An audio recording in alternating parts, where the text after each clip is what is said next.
the Storyteller is written by R.K. Lakshman. He is famous cartoonist of India. Earlier cartoons were used to appear on newspaper and all that. He is a famous cartoonist of his time, and he is a very good writer also. And this story, Ishwaran the Storyteller, which is written by R.K. Lakshman, this is a story about Mahendra and his servant who used to tell him different types of stories. See, narrating a story is an art.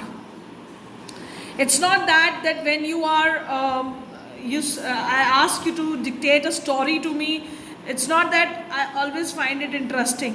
So when you narrate a story, it is an art. The other person should be very much interested.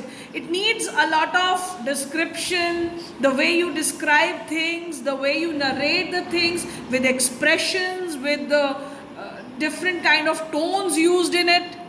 Fine? With the kind of way you dictate the things to other person, you tell the story to someone, it makes it interesting.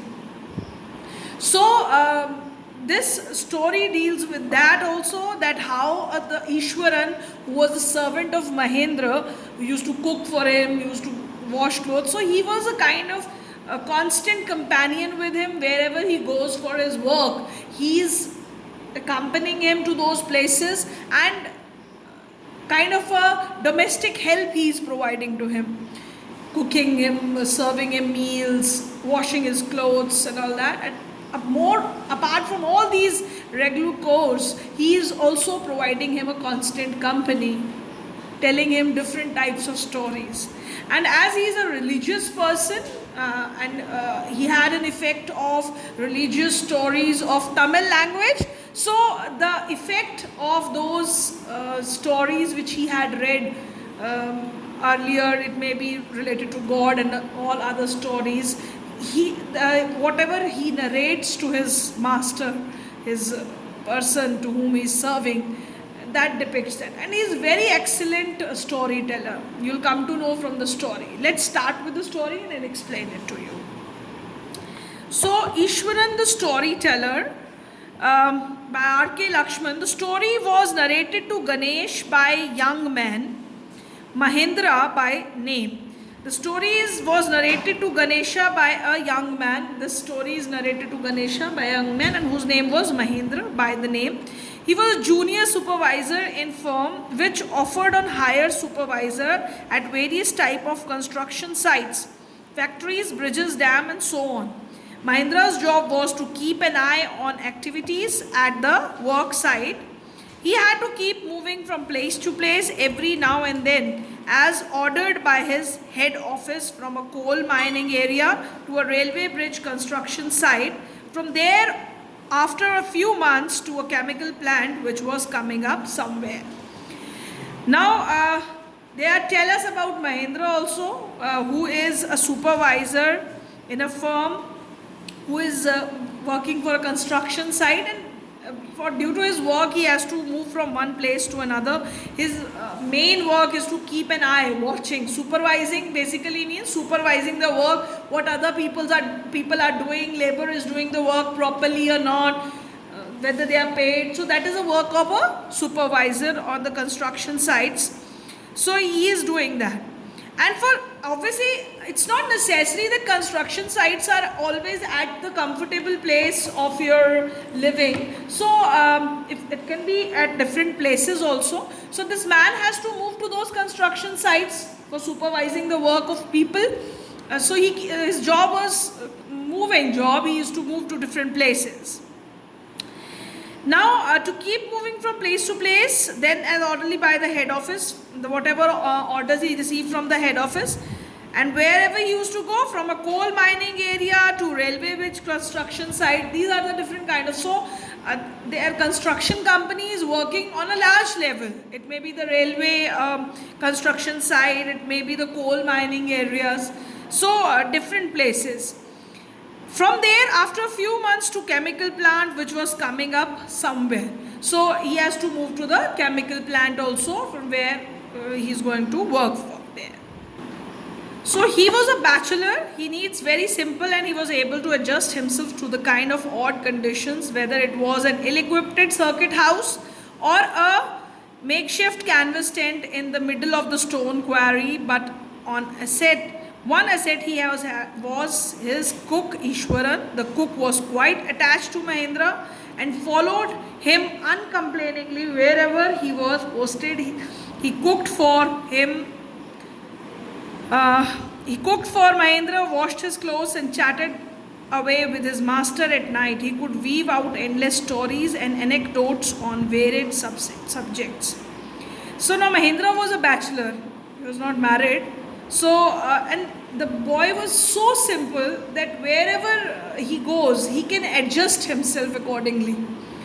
It may be a very circuit houses are kind of small rest house kind of places which are constructed at these places so that some officials go there, they can stay there.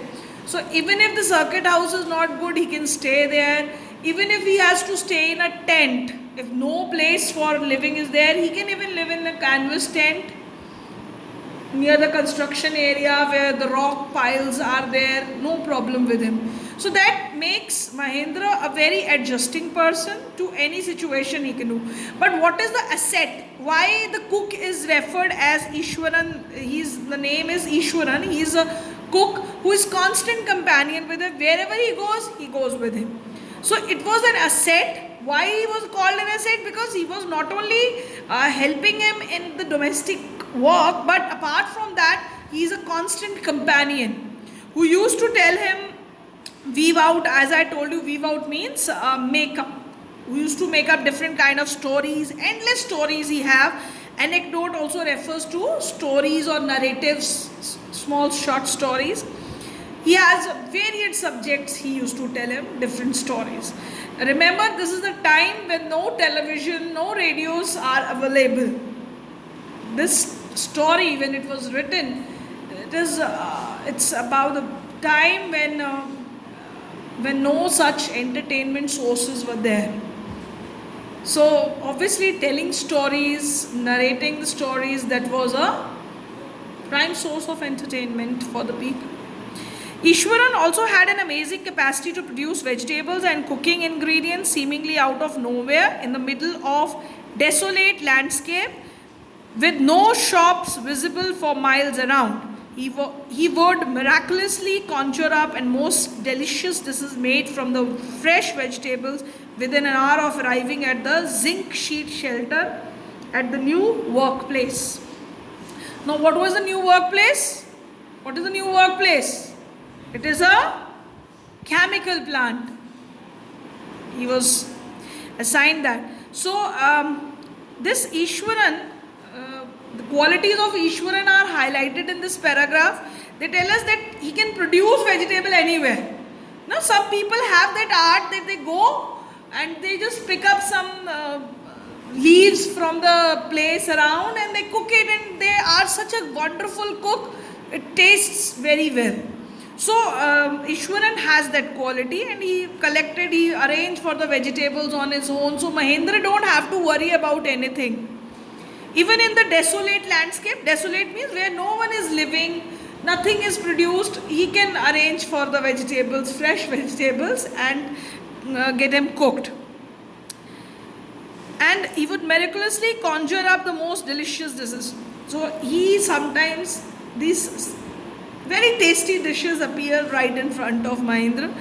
He presented him. Zinc sheet shelter, here they are referring that obviously this shelter is not a very comfortable one. They have made of zinc sheets, the kind of sheets they have to cover it. A temporary home at this site, this new workplace. So Mahendra would be up early in the morning and leave for work after breakfast, carrying some prepared food with him. Meanwhile, Ishwaran would tidy up the shed, wash the clothes, and had a leisurely bath, pouring several buckets of water over his head, muttering a prayer all while. It would be lunchtime by then. After eating, he would read for a while before dozing off. The book was usually some popular Tamil thriller running off hundreds of pages.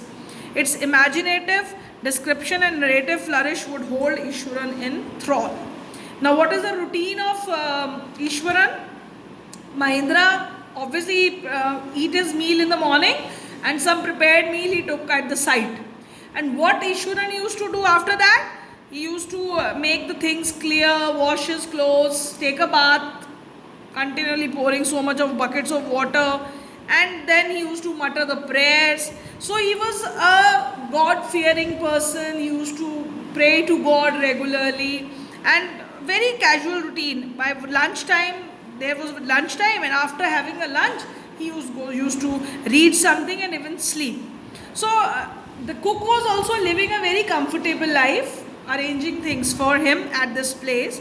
And what kind of books he used to read? He used to read Tamil thriller running of hundreds pages, Tamil stories which were full of thrill, suspense and then exciting stories with so many things. So that also present Tamil stories that shows that Ishwaran was a Tamil.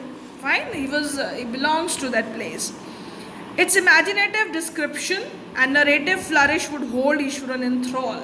So the kind of description these stories have, imaginative descriptions refers to not coming to real. It is imaginary descriptions given there, and the narrative flourishes.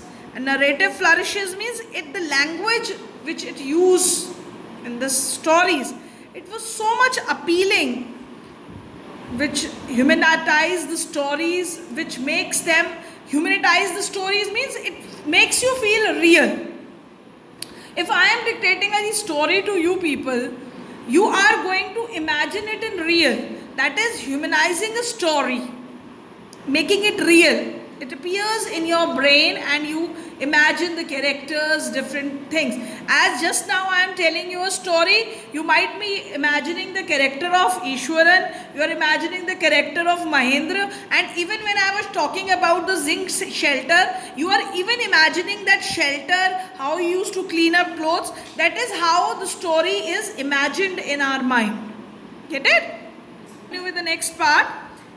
His own descriptions were greatly influenced by the Tamil authors that he read. When he was narrating even the smallest of incidents, he would try to work in suspense and surprise ending into the account. For example, instead of saying that he had come across an uprooted tree on the highway, he would say an eyebrow suitably arched and hands held out in dramatic gesture. The road was deserted and I was all alone. Suddenly I spotted something that looked like an enormous bushy beast lying sprawled across the road. I was half inclined to turn and go back, but as I came close, I saw that it was a fallen tree. With its dry branches spread out, Mahendra would stretch himself back in his canvas chair and listen to Ishwaran tales uncritically. Now, as I told you, he was greatly influenced. Ishwaran was greatly influenced by Tamil writers because he used to read the books of Tamil writers only. And whatever incident he used to describe, that incident with such a suspense and thrill that it makes it interesting.